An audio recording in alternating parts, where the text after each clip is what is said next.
Bismillah walhamdulillah wa salatu wa salam ala rasulillah. So we continue with the tafsir of Surah Al-Fatiha, and we had paused on reading from the Tafhim, and we went to a more detailed commentary of the Quran. You weren't with us when we had talked about that. The Tafhim, in the general, at least what we did in Islamic Learning Foundation, we took only the introductions to each surah. We put them in a book, and then we put them according to the order of how the Quran was revealed, not how it is in the Tafhim or the Mus'haf, so that we can get like a general idea of the flavor of each surah or kind of what's going on, but from the angle of when for instance, when the first part of the Quran was revealed, kind of what was the message that was being given there. Then the part that comes after, what was the message being given there that followed, right? So we can get an understanding of the teachings of the Quran from the angle of how it impacts our lives. Sometimes when we go to the Mus'haf, some of us may just say, Bismillah, we open up the Mus'haf to wherever, and we have the attitude of, let's see what Allah is kind of trying to say to us here, or saying to us, more perfect way of saying it. But we don't get a systematic understanding of the Quran, right? And so sometimes too, if we read the Quran just the way that it is in tafsir, we begin the Surah Al-Fatiha, we go through the whole process, we end Surah Al-Nas, but we never get that flavor of like how did the Sahaba experience this? Radiallahu anhum ajmain. How was it that the Quran, when it was revealed in each interval, like what was the message being sent? Because that's a knowledge by itself. So we paused on the Tafhim, and we came to Surah Al-Fatiha. And because Surah Al-Fatiha is one of those surah of the Quran that is so foundational, not only because we use it in the Salah, but because it introduces the Quran and everything. We went to Imam Al-Qurtubi. So in Imam Al-Qurtubi, he gives a more detailed ayat by ayat, sometimes word by word understanding. So we have three approaches here. Three approaches. One is understanding the Quran as it's revealed. Two is understanding the Quran in a general way. Three is understanding the Quran in more detailed senses, right? And so this approach, unlike the Tafhim also, the Tafhim a lot of times is giving us a general meaning, and then when you go to the kind of the more detailed teachings of the Tafhim, is joining the Quran to the seerah or to the life of the Prophet Muhammad. Imam Qurtubi is joining the Quran to the ahadith and to other ayat of the Quran. Did I lose you guys, or you guys are with me? Right? This is more traditional way. Yes, more traditional way. Yeah. And we talked about that it needs a little more patience. Yusuf, go get a napkin, bro. You put crumbs all over the rug. So the meaning of the word alamin, we talked about this, but just to kind of tie into where we were at, and then we can move on. The meaning of the word alamin, the meaning of the word alamin here is put as worlds, is the subject of much discussion amongst the scholars of tafsir. The interpreters are the scholars of tafsir. Qatada, and Qatada is from the earliest generations. He said that is the plural of alam, and means everything existing except Allah tabaraka wa ta'ala. It is said that the people of every age are like a world, right? Al-Husayn ibn al-Fadl said that by the words of Allah, of all beings, the alamin, do you lie with males? He means people. Ibn Abbas said the alamin means the jinn and the human beings. What are you guys getting from this? Just from these two things that we're reading? Because, this is going back to Qatada. These are not just like opinions that scholars reach. This is going back to the earliest of generations. What senses are you getting? Like, this is just trying to understand what's the word alamin here. The heavens and the earth, everything that existed. Excuse me? The word alamin means the world. When we talk about worlds, it's not just earth. Yes. It's the entire universe. The world, the heavens and the earth. Yeah, everything created except Allah. Everything existed. And then here, And then even when we go, I forgot the pointer, but even when we go here, like when we go here, are the jinn from the seen or the unseen? Unseen.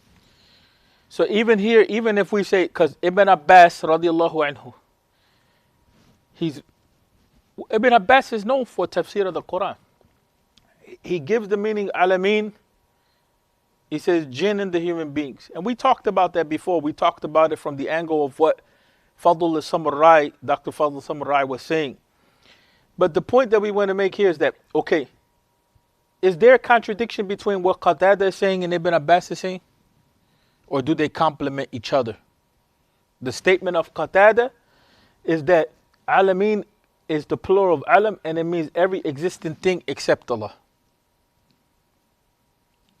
Does the statement of Ibn Abbas completely contradict Qatada, or does it complement it, or how? How so? This is the Qatada means everything. Uh-huh. And this is the subset of everything. Good. What do you see?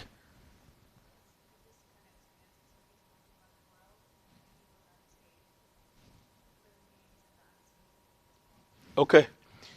So then see this. Also, when Kabbalah You have to speak a little louder. when Kabbalah says where everything existed, Yeah. does it include both living and non-living? This is one of the reasons every existing thing. That's why I highlighted the issue of the jinn, to say that the jinn is in the unseen. There's unseen dimensions of life. That's just a reality. Don't we believe that people are in the grave, they're waiting for the day of judgment? And then in some graves it's like a room from Jannah, and some graves is like a room from Jahannam. While there's the wait, may Allah protect us. But while there's a waiting for the day of judgment, the jinn, are they unseen or seen? So that's the thing, is that there's dimensions that we may not have details of. The beautiful thing about Islam, I'll tell you that coming from another religion. The beautiful thing, and even being like a student of philosophy and all, the beautiful thing about Islam, that Islam says, like, look, give your mind priorities. There's some things which you just know about, and then some things which is very clear. Now you're speculating. Like, you can have 1,000 ideas on it, but you're speculating. You see what I'm saying? Even if we were to talk about aliens, at the end of the day, they're still the creation of Allah, something for the unseen, unless we have some actual scientific fact that we can see with because we as human beings, we need tools to understand the unseen. And the ghaib is two types. Al-ghaib is two types. That which is mutlaq, is absolutely unseen. Like, for instance, the day of Yawm al-Qiyamah, we don't know when it's going to come. That's why we have to be careful with people that say, oh, we're in the last days. The day of Yawm al-Qiyamah is tomorrow at 5 o'clock. And it'll start from Iraq at this particular point. It's like there's no actual evidence. That's all speculation. We just know in a general way. So there's some things, like, for instance, no one ever has seen Allah. You know what I'm saying? From the angle of somebody claiming, yes, that they have seen Allah. No, we know Allah has told us things about who He is, subhanahu wa ta'ala, by way of the Quran, and some things by way of intellect we can kind of determine, well, this chair is not Allah, or the moon is not Allah, or you understand what I'm saying? So those things remain in the knowledge of the unseen. How certain things are beyond our knowledge, that remains in the unseen. So, but there's other things which is unseen, because we may not be at that level yet, but they become seen with time, even on this earth. Like, for instance, in the generations that came before us, before 100 years, what was in the womb, was it seen or unseen? Unseen. But then when it comes with time, human beings got good at understanding the world that they live in with their senses and using their intellect. These are all things within the command of Allah. And they develop tools, whether it's the telescope or the microscope. See what I'm saying? And then those things which before 100 years ago, 200 years ago, were unseen, now they become seen. Like right now, before coming, there's a big protest right now in Puerto Rico. So what happens? The live feed is taking me to a place that I can't see. I'm not there. Boom. And I have some access to what's going on. See what I'm saying? So we should, the two things is, what kinds of unseen are there? One which is absolute and one which is relative. It reveals itself with time. See what I'm saying? So we shouldn't get confused in that regard. Some things is possible to know, but with time and knowledge and this and that, and other things remain in the realm of the knowledge of Allah Tabaraka wa Ta'ala. See what I'm saying? Sometimes people confuse the two. Death, for example, which is certain, but we haven't seen it yet, unless you experience it. We see death, but we don't see it at the same, because we see people leave us. Leave us, but we ourselves. But yeah, that's a different level of knowledge. We haven't experienced it. We have something that we identify as death. It's something that nobody's going to argue with that, period, in the whole of the dunya. And that's a beautiful example, because that's one of those issues with whether you're Hindu or whether you're Buddhist or whether you're atheist or whether you're Muslim or whatever. That's an absolute in the dunya. Nobody's going to argue with that point, that death is something that is written for the human being. There's an expiration point, right? So even those that, talk about, like, for instance, well, how do we know what's true and what's not true and this and that? There's people in the dunya, they have that confusion. Like, there's some things that they just don't hold to be true. They say, everything is according to your belief. No, there's some things which is just clear cut. We know that we're in the world.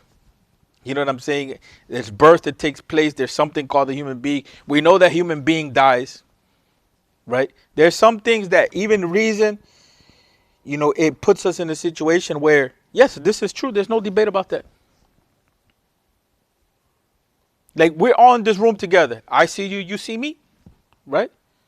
That's what you call necessary knowledge. I don't want to get too philosophical, but al-ilm al-dururi, it's just something like, you see me, I see you. The scientists may try to come up with, how does the eye see? And they go into all those details, right? But it's a knowledge that it's like, do I have to sit here and prove to you that you see me and I see you? You see what I'm saying? It's just like, we see each other. That's one level of knowledge, right?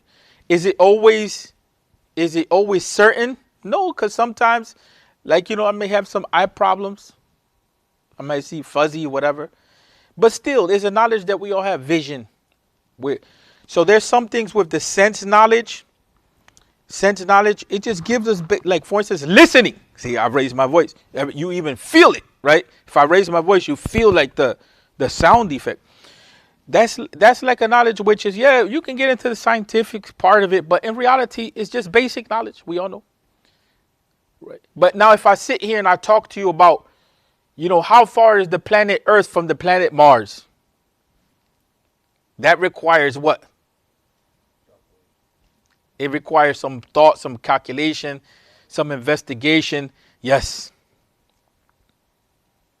So now, for instance, the Prophet Muhammad sallallahu alaihi wasallam, what was one of the things that he had with Quraysh? What did he tell Quraysh about the Risala? What did he say about himself? If I were to inform you, you know that story? What's the story?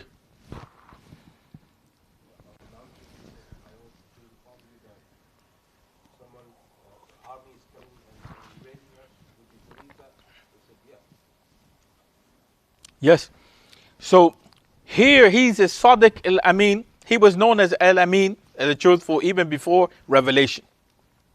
So this type of knowledge is coming from someone that's trustworthy, truthful. That type of information is something about dunya, right? And it's true. If you're, for instance, if you like gather intelligence or whatever, you may be able to predict this may happen or that happen. So the Prophet Muhammad is asking them, alayhi salatu wasalam, take them by the hand. That's what irshad is. Guidance is that. Guidance is of two types. One, I take you by the hand, and the other one is I indicate to you what direction to go in. Right? Hidayah is like that. Hidayah is I can take you by the hand, and we walk together. Or I point to you. Like, for instance, if I were to ask you, where's Pete? Say, Pete is right down the block. You're going in this direction, and then you point out the direction where to go, and you go to the left or right, depending on what side of the road. You're giving the person instructions, but how to get there. So the Prophet Muhammad sallallahu alaihi wasallam in this case is trying to give hidayah to Quraysh, alayhi salatu wasalam, and he's telling me, look, if I tell you about the dunya, you'll believe me that I'm truthful. Have I ever lied to you in that regard? Right? But he's trying to take them by the hand and say, now let me take you to the knowledge of the unseen. That Allah exists. That Allah descended revelation. And in that revelation in the Quran, it will tell you again about the seen. And the things that it will tell you about the seen won't be absurd. You know what absurd means? It won't be ridiculous things that can't be understood. It'll be something which will address you as a human being, your understanding and your intellect, and even your senses. And from there you will understand the truth of life. About the nature of the world, about time. Like what you mentioned, the issue about death is the issue about time. Our time in the world is limited. It's not eternal. But our creation, this is what the Quran teaches us, it is eternal. You see the difference? Are everybody with me or I lost you? Huh? If eternal, but not necessarily in this world, is either in Jannah or Jahannam. After we expire, we go from this dimension to another dimension. But that idea that there's dimensions in existence, that idea is like an idea or is a belief that you have to come to accept by way of revelation and reason. You get what I'm saying or no? In Islam, the beautiful thing about Islam, Islam does not ask us to believe in basic things which are absurd. You know what the meaning of absurd is? Things that are ridiculous, that it's just like not rational, not possible. Huh? Yeah, it's not practical. Yeah, it's just something outside. No, Islam sets down that foundation for us. And even tells us reflect, right, upon things. This is the beautiful thing about Islam. Reflect. It doesn't say, well, just believe. Some brothers have that concept, but that's not the way of the Quran. Reflect upon yourselves. Reflect upon the world. Reflect upon revelation. And then from there you go to other sets of beliefs. Huh? The very topic that you just touched. Yes. I had little time, so I have What topic? the Islam says reflect. It doesn't say faith. This is part of faith. Yes. I had little time, so I stumbled upon a speech of Joshua Evans. Mhm. Kind of the same background as yours. He touched upon that too. It's a very good speech of about an hour or so. What's the topic of it? Basically, he talks about his journey through Islam. Uh-huh. And he said that how wherever he went looking for answers, Yes. he read and everything. He said, okay, now this is part of the faith. Yes. He wanted to reflect upon that and trying to get the answer. Yes. But when he started reading Quran, everything like you mentioned, Yeah. reflected. So it's not absurd. Yeah. It connects. It makes sense. Yes. The Quran is engaging us as a whole human being, and that's kind of was the beginning of this reflection in Surah Al-Alaq, right? That the first thing we encountered is who? Ourselves.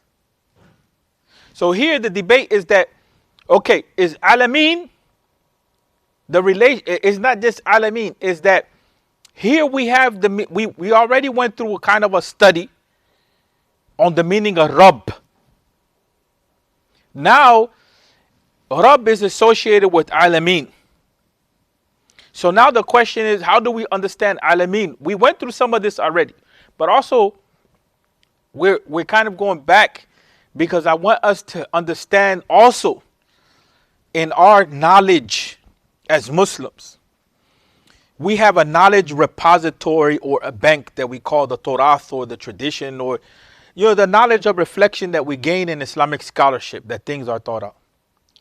So that part of that knowledge is also understanding where to go for what kind of information.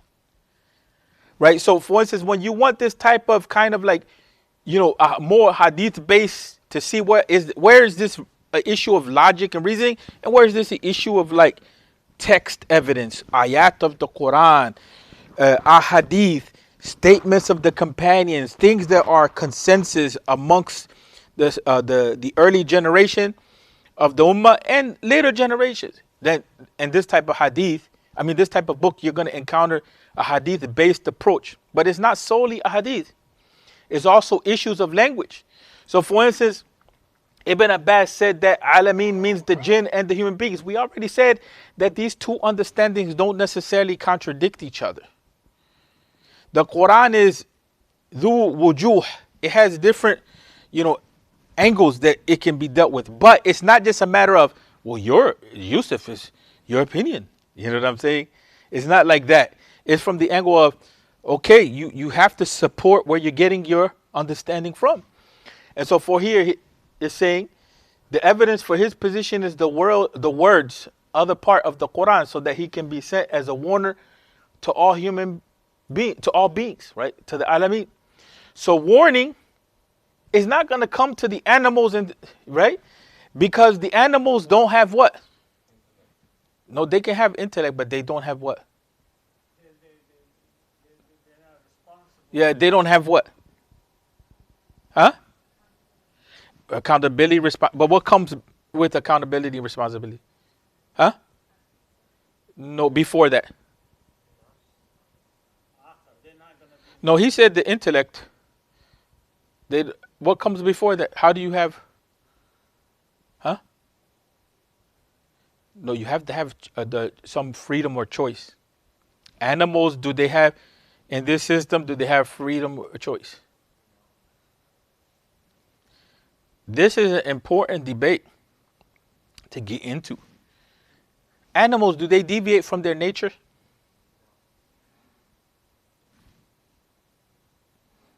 Unless you go to some really crazy example like fish in the ocean and it's exposed to chemicals and all of a sudden they switch. But that does that have something to do with the animal's choice?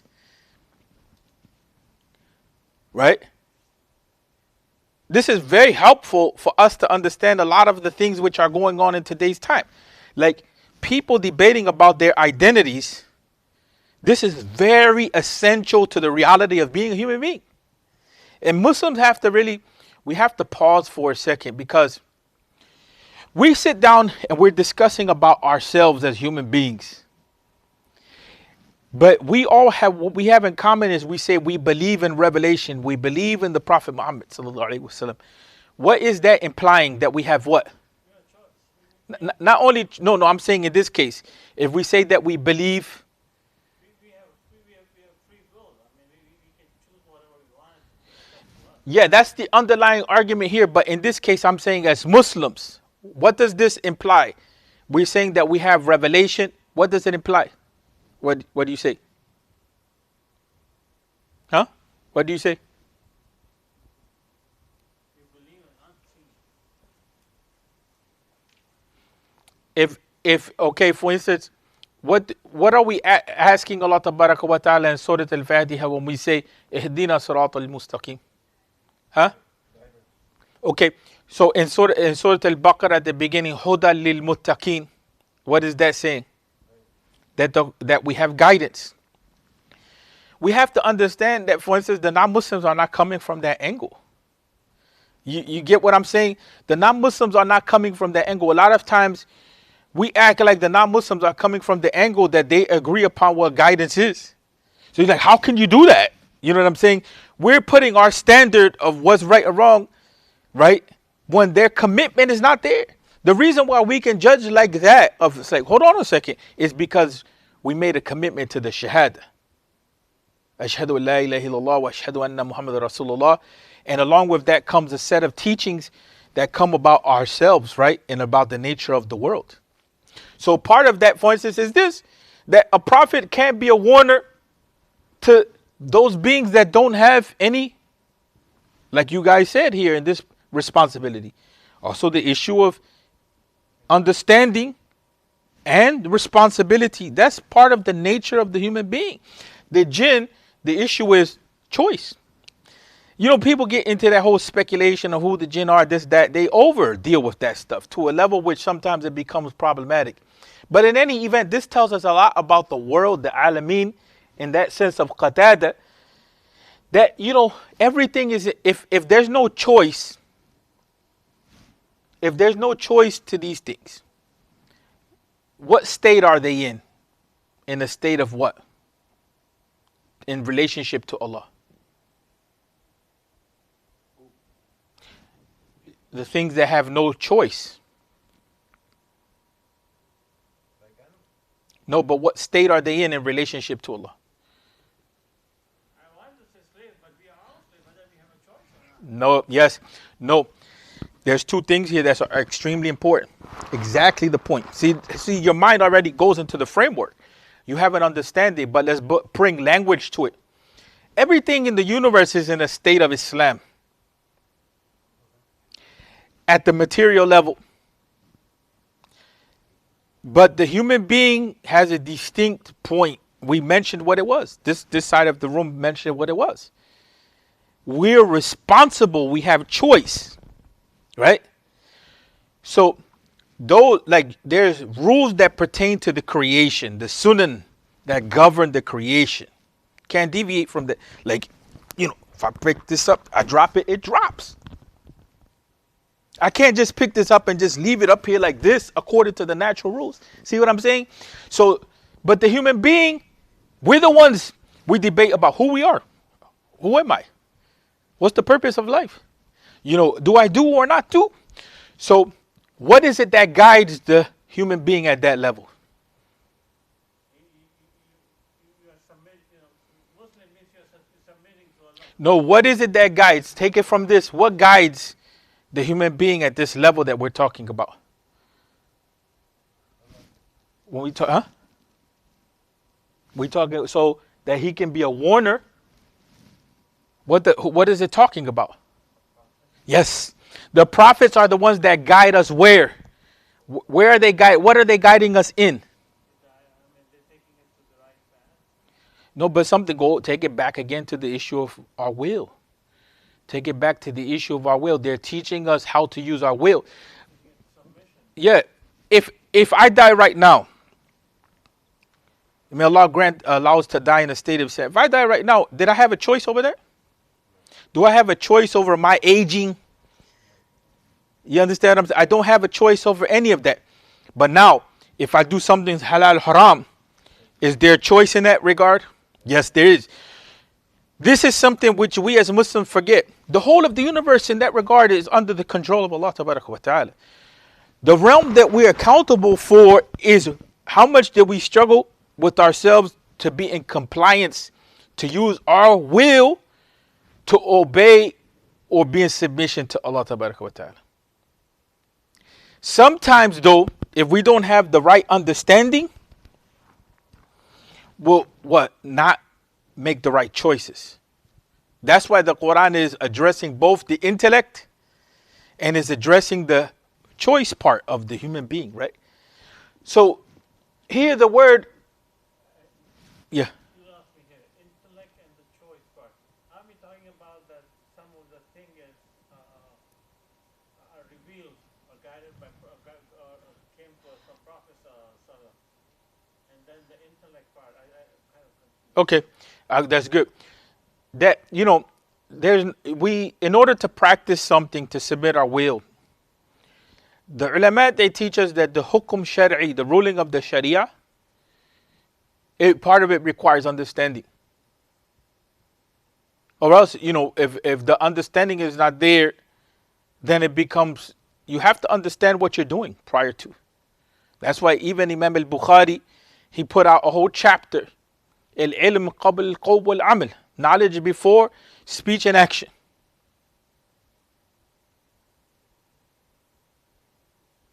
Why do we, you know, when we start talking about children being responsible for salah and this, that, what are some of the things that we're looking for when it comes to the children being responsible?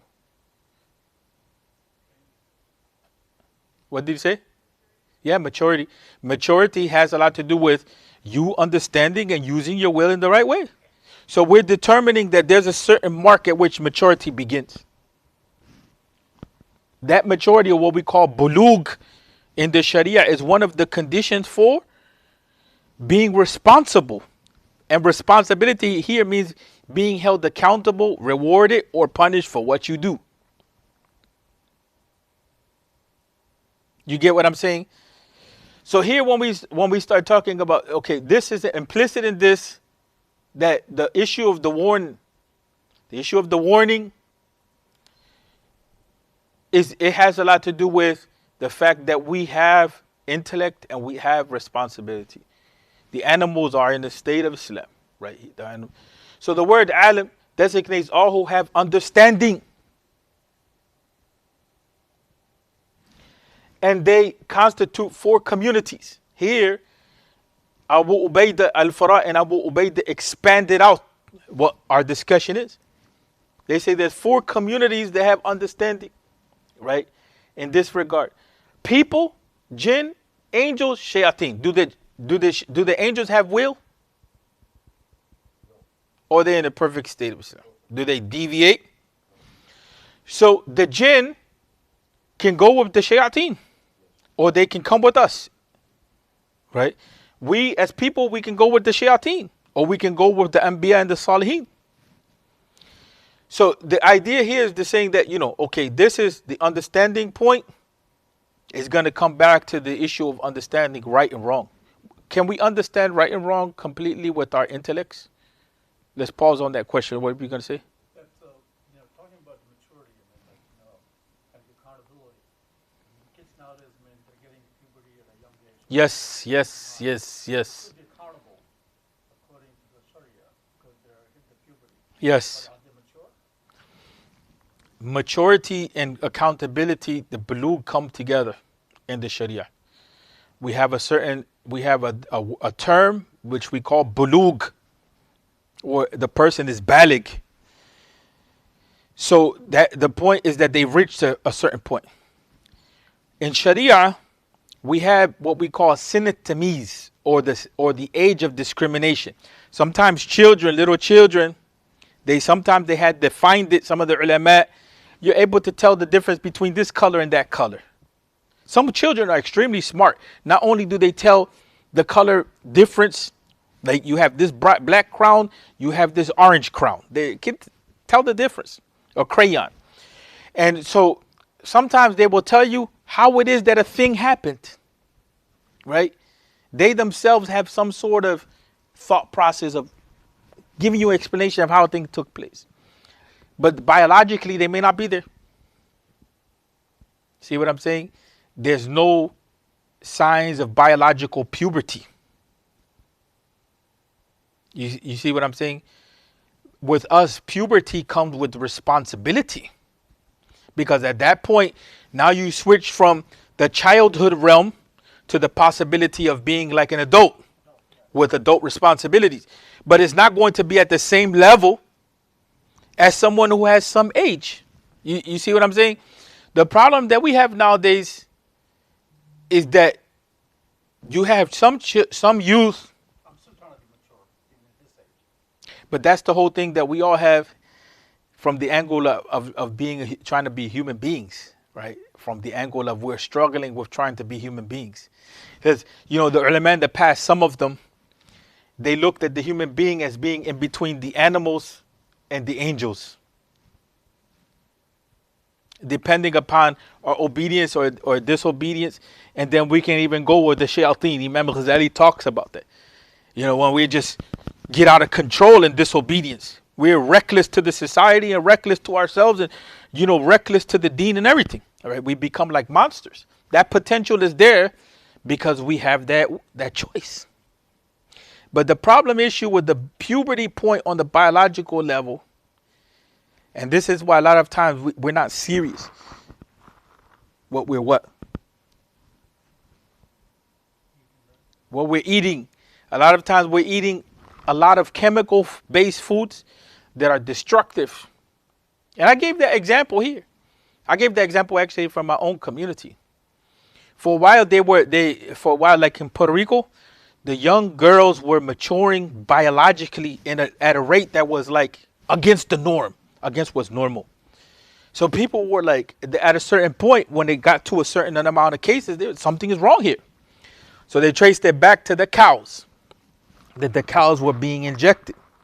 So the reason why I say that is because you have some of these young kids, they look like adults. Tall, physique like adults. And then when you talk to them, it's like you see that there's a gap. They're not mature. And so Islamically is between those two things. Like the beginning stage of maturity or bulugh is biological and intellectual. But what we have done, and we deviate a little bit, but we're not deviating a lot because we're talking about the issue of responsibility. I'm going to tell you one of the things that we still have issues with in the Muslim community, but also we've done a lot of damage. In the process of the fact that there was an imbalance that took place in the Muslim community with regard to how we deal with the girls and the boys. Some of us, not all of us, because some communities still have these issues. We put a lot of focus on the girls, right? The girls have been left behind. Not in every community, but a lot of communities.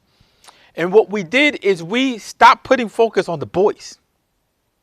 So in some communities, the girls have developed maturity and the boys have what? Huh? The boys stayed behind. And we see that. You know what I'm saying? And then in our communities, we don't have a way of addressing that sometimes. It's not even addressed. We hear, if you're doing counseling or this, that, we hear. Sometimes that's the case. Sometimes the young boys become young men. They're like little boys. In terms of priority, vision, this, and mashallah, from the angle of making money, the families have settled that, like, you better do this, right? Because of force sometimes. You better go in this area or else I'll cut you off. Yeah, some families, I know a brother who he struggled. His father was a doctor. Allah bless him. His father told him, honestly, if you don't become a doctor like this, cut you off with force, right? And you're not going to get married until you finish this. So the brother was forced. And he put him in the whole process. You have to join the military. You have to do martial arts. You have to go to this school. He put him on a routine. So by the time the brother finishes that routine, he comes out, yes, and economically he can function really well. But then from the angle of emotion, that's questionable. From the angle of knowing how to be a man in the household, that's questionable. If we take it out of that example, because a lot of times the boys are immature from other angles. Decision making, responsibility, sensitivity, learning how to be a father. And actually that has the Prophet Muhammad sallallahu alaihi wasallam, what was one of the things that he told one of the companions that didn't kiss his child? What was one of the things that he told him? You know that story? What did he say to him? Huh? No, what did he say though? No, he basically he encouraged them to go kiss the child. So from the level of emotional maturity, sometimes we see that we haven't trained the boys in that regard. Some communities, again, this varies from community to community. Some communities, they even have things which are like from, khabith is nasty. From the angle that the boy, do what you want, just don't bring it back to the family. I'm not going to go into the details about that. The girl, don't you do it, it's a problem. You understand what I'm saying? And so who has, now, when we talk about the issue of taklif or responsibility that's coming from the warning, who's being told you have to be responsible in the deen and the sharia, and who's told you can be loose? Who in this case? The example I just gave. The girls. So the girls have to be pure, the girls have to be on the deen. The boys can do what in that case? Yeah, let go free. Even to the point I had to do a counseling session in one family, not in this area at all. And I had to tell the father, brother, I sat next to him. I said, brother, do you really expect some Muslim young sister, some family to have a permit that their daughter marries your child, to correct your child, that you let do whatever he wanted to do in the streets?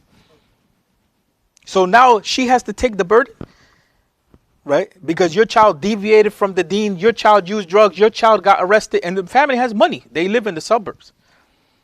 You know what I'm saying? So this issue, the issue of the alameen, it comes back to the issue of responsibility at the end of the day. You know, and it comes back implied in that, you know what I'm saying, is the whole issue of prophethood. That's one interpretation or one understanding. The other understanding is a beautiful understanding. Beautiful understanding. The understanding that is everything in existence. There's wonders in the creation that we don't even have understanding of what it is. You know, there's, you know, you reflect upon how Allah is dominant in that regard. Dominant. You know, and that's the beauty of sometimes using media and science. You find wonders in the world. You find places where the sea just is fluorescent and it turns colors. You find other places in the world where it's like, you know, there's light in the middle of the night and it just changes in different, like you go to all the way up north and some other places. Today when I was driving, I saw the geese. The geese were like in this big jamaat. There was a lot of them. And they were flying together and they had this movement and then they just all come together as a jamaat. And then, you know, you see there's some things that is just like we stopped appreciating them, that they're very tied into Tawheed Rububiyyah. They're very tied into our reflection of who Allah is when we say Rabbul Alameen. You know, when we say, if we're going to say that Allah is, you know, that everything is in existence is called Alameen except Allah, then we should study and know what is all of this. The more that we know in that regard, the more that we sit back, the only thing we can say is Subhanallah. Yes. Just 2 days ago, I was driving, and then there was like battalion of geese. Okay, so what the two geese, the other geese, what they did was they took a stance. Yeah. And they wouldn't move until all the Yeah, they protect them. Yeah. SubhanAllah, this is what. You know, I didn't know that ducks did that till I moved to Illinois. I did not know that ducks did that. You know, the ducks, they do that thing. But when you look at that, you say, when you see the ducks, there's some intelligence there.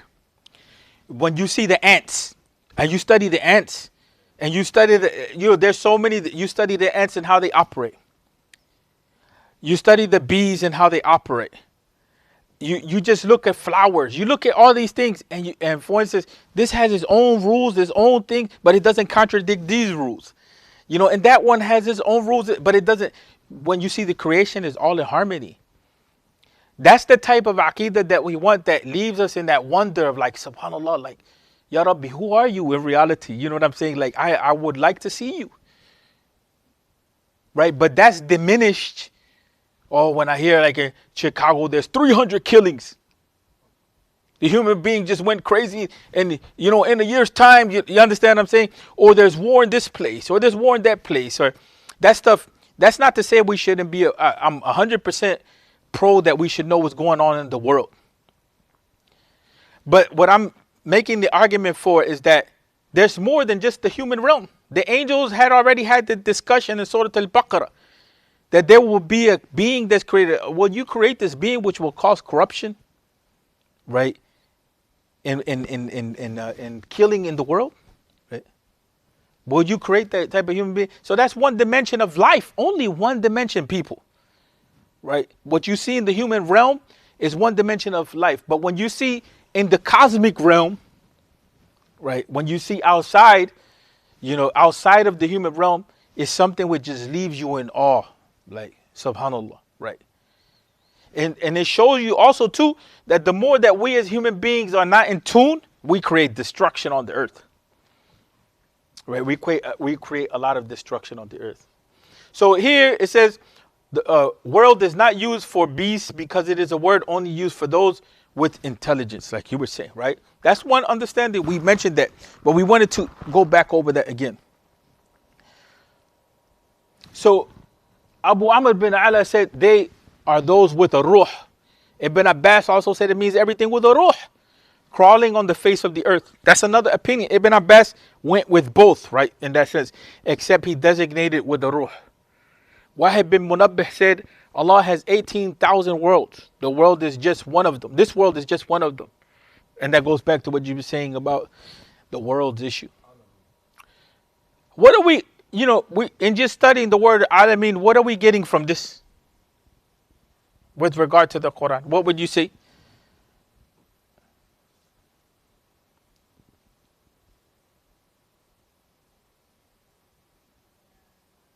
Can't hear you. There's a lot of worlds. What else?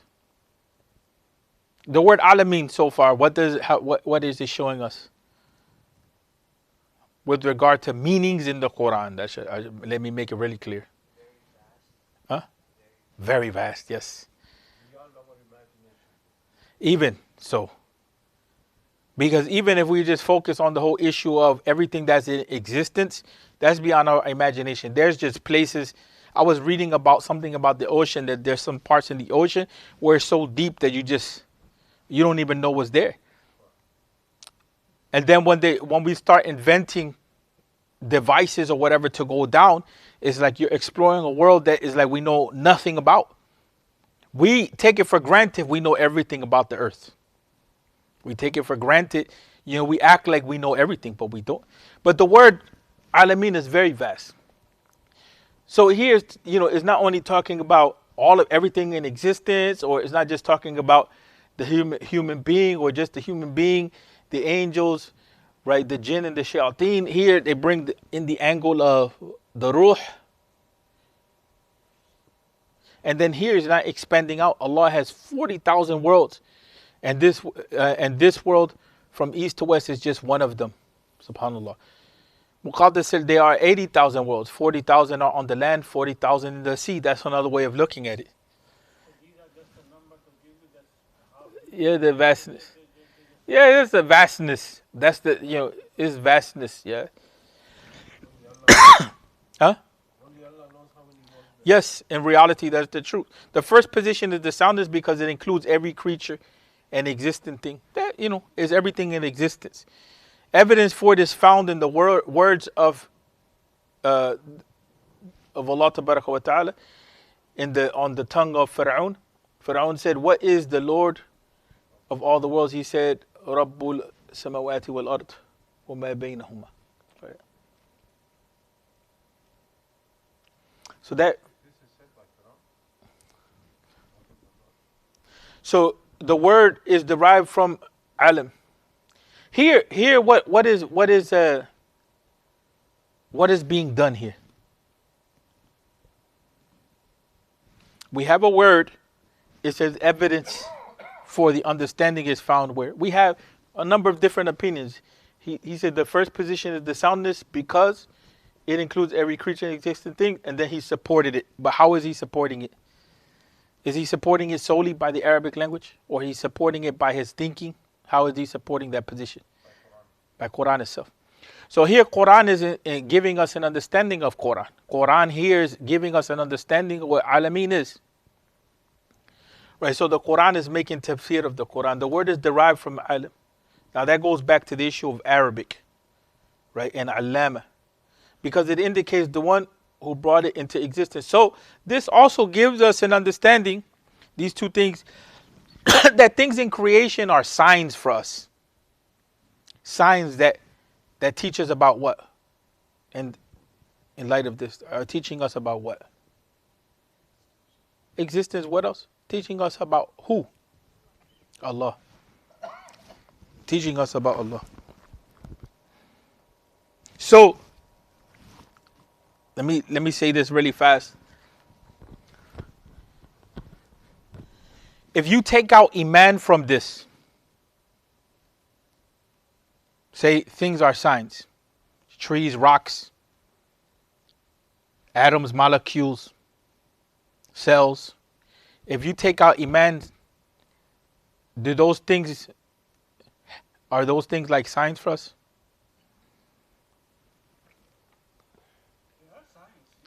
No, take out Iman. X out Iman.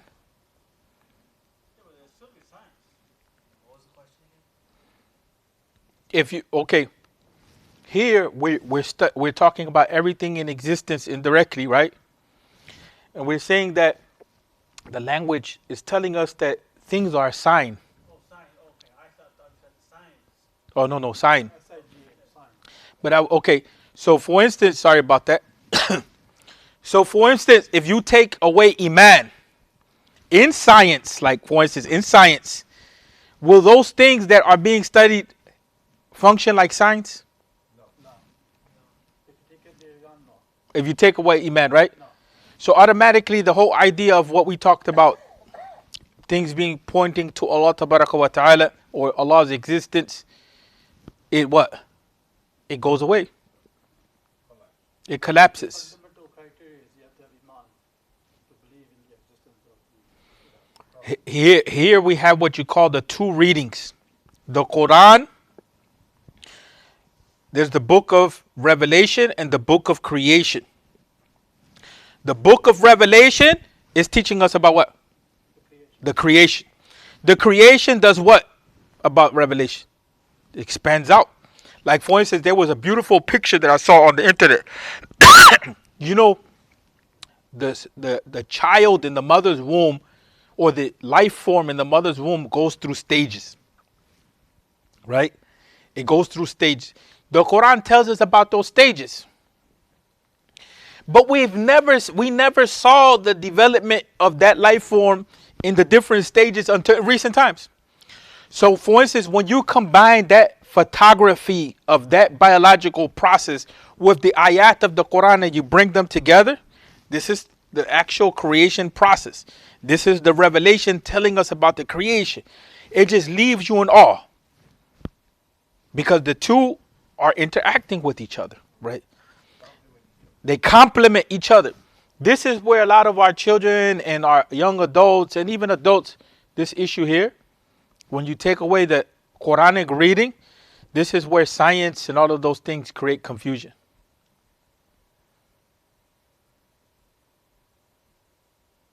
And then it becomes like, okay, this is revelation and this stuff is reasoning. Which one becomes dominant when the Iman goes out?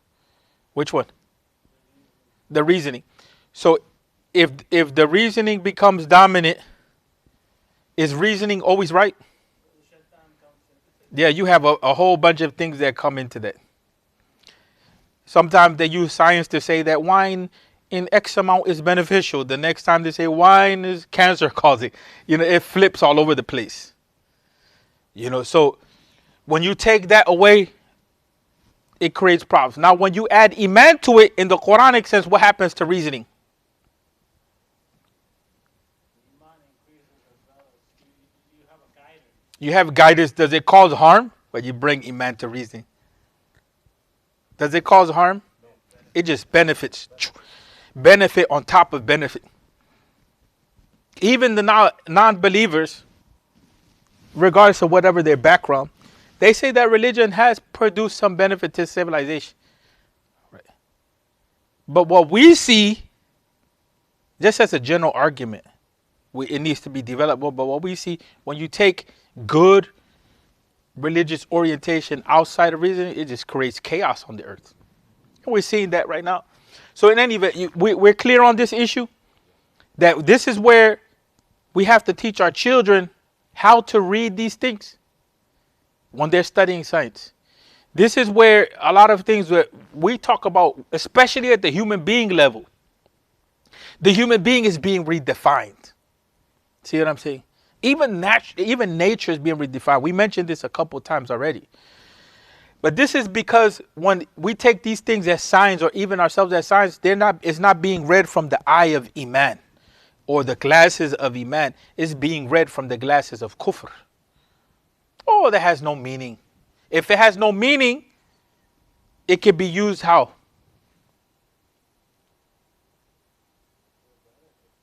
Yeah, to your benefit. Anyway, if you give something an identity, what does that say about that thing?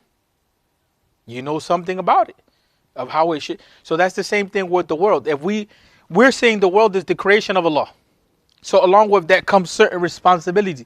If you take away that concept of Rabbul Alameen, that's the first thing emphasized. It's constantly being emphasized. Yes. Right? We understand. Wal asr innal insana lafi khusr. right? We understand the nature of the world. Everything is in a decline in that regard. We see that, whether it's death or whether we see what we see in the dunya. But it's the iman that gives it meaning, right? And it's the same thing. That's one way of looking at reality. The other way is like when we think about Rabbul Alameen, you know, if you take the Rabb away from the Alameen, then you just have a world without any meaning beyond itself, right? The sign points to something beyond itself, which is to Allah. If you take away the thing that is pointing to, right? That's what atheism does in the non-religious sense, especially. It takes away the meaning. It takes away the meaning of life, death, the purpose of life itself. It takes away the meaning of understanding struggle, loss, everything. It takes away the meaning, right? So suffering, you can't get anything out of it. What do we say about suffering?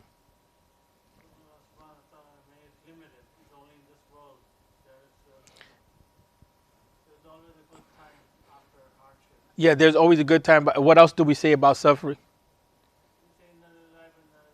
Yeah, we say but that's resignation. That's our attitude towards it. As far as how do we relate it to it? That's one thing. Can good come out of it? It's not that we want suffering, but because suffering is built into life, we have to have some understanding of how to work through suffering. But also, if the world is just full of suffering, war, this, that, there's nothing else except that, who doesn't want to commit suicide at that point? It's like life is just nasty, dirty, this, that. But when life is not that, when there's a command to justice, right? When there's another world to come, when you're rewarded for good deeds, now you start to open up the horizon, right? It's not just dark and depressing, right? When even if you did wrong, you can change that. You replace that bad that you did with good. And we even say things like, who knows, even that sin that you made, it could be the best thing in your life, which will cause a major transformation if you change, or if only you make that intention. You see that sense of hope and nur and everything comes in. You eliminate iman from the sign, it's done. It's a done deal. Let's stop at this point. Let's look at this paragraph. So the word worlds refers to all that Allah created in this world and in the next. That's another dimension. We talked about that a little bit, but that's another dimension. The Sahaba, what was one of the qualities of the Sahaba in relation to Jannah? That's true. They were guaranteed, but yes, it was a reality for them. Yes, it was a reality for them. It wasn't something that was compartmentalized. Yeah, there's this thing called Jannah, you know. They took it serious. It was, and sometimes the way the description sometimes comes is almost like Jannah was more real to them than this life. So here, you know, when we start talking about that's something to consider. You see all the meanings that are coming from Alameen, they have to do with this world, they have to do with Iman, they have to do with the next, they have to do with responsibility. You see how jam-packed with meaning just that one word comes in, right? And so Al-Khalil said, Alam, Allama, Ma'lam, or what indicates a thing. So Alam indicates that it has a creator and a director. That takes us back to Rabb. So implicit, we understand the meaning of implicit. Implicit in the word Alameen is what? Take it back to this.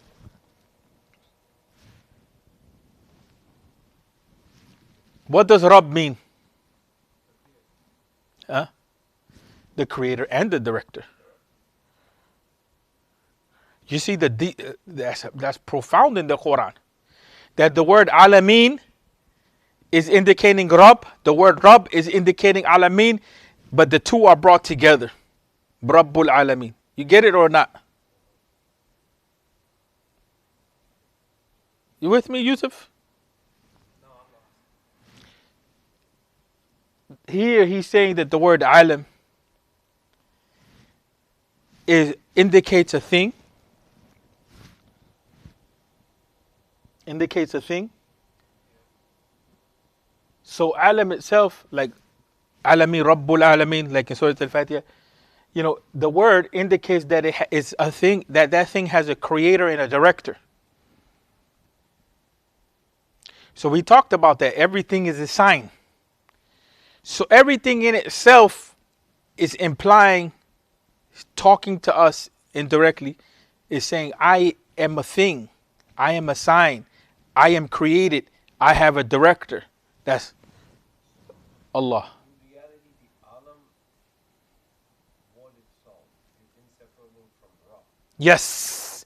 Yes, yes, yes. It's inseparable. Sayyid Nursi, Imam Sayyid Nursi, in his tafsir Risale Inor, this is one of the things that he said was destroyed in the Muslim world. When science and everything came in, not because of science in itself, but because of the Aqidah and the way of seeing and perceiving, because of the unbelief system that was embedded in the thinking. It destroyed the idea that everything is what? Is created. Everything is what? Is indicating that, yeah, it's a sign that going back to Rabb. So the way I understand with my limited knowledge is Rab and Alam. Alam is implicit and Rab is Explicit. So the universe itself is implicitly saying what to us? Everything in the universe. Huh? What? Just by definition. Because it is a thing which has a creator and director by definition. It's not something that we're just imposing upon it. The identity of it is that what? It's an alim. The identity, if it's an alim, is indicating that what? Is indicating that it has a creator and a director. So embedded, you get what I'm saying? Locked into it, intertwined in everything. Every cell, every hair, every atom, every particle, whatever it may be, seen or unseen, everything that's created is just telling one big story that's summarized in one line. La ilaha illallah. Even the same thing. Muhammad Rasulullah implies what? What does it imply? La ilaha illallah. Right? For us to understand La ilaha illallah, the Rasul was sent to make explicit what was implicitly known already. So we're being just reminded about the nature of reality and things, right? That's important to understand, right? So as long as this is there, when this is there at the core, any belief which contradicts this in science or whatever, that is rejected, or we suspend judgment until we figure out how to work through that. When it negates, when the thing is, when this the nature of the thing is negated, when a thing ceases to tell us that it is created, it has a director, then it doesn't serve Iman. It's no longer a sign for us.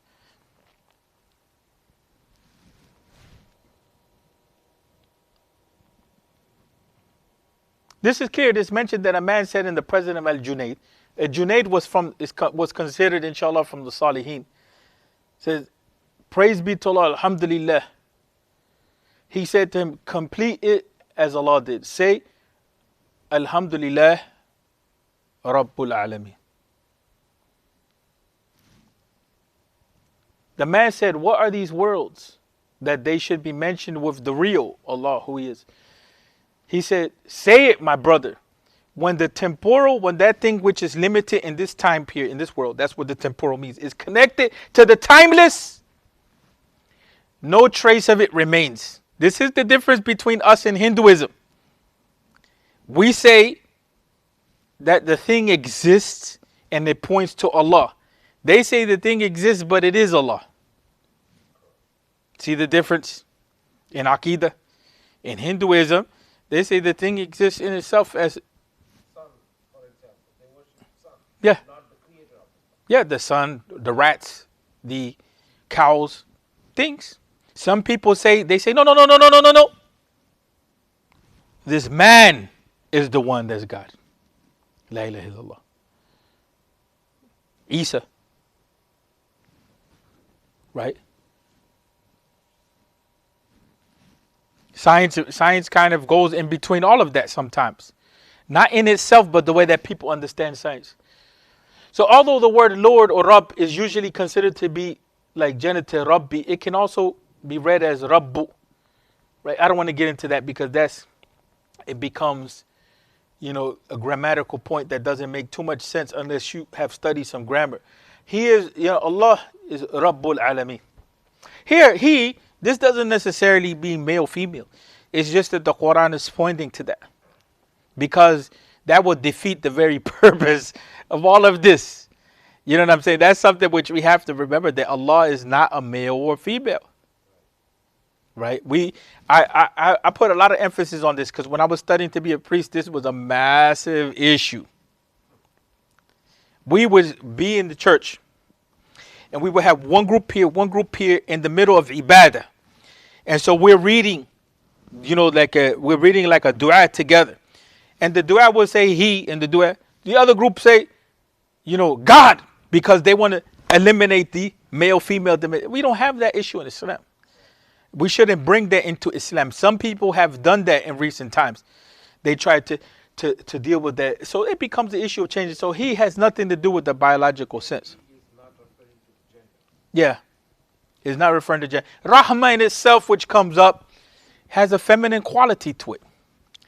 Allah Tabarak wa Ta'ala is beyond those limitations, subhanahu wa ta'ala. So we end on that note, alhamdulillahi rabbil alameen.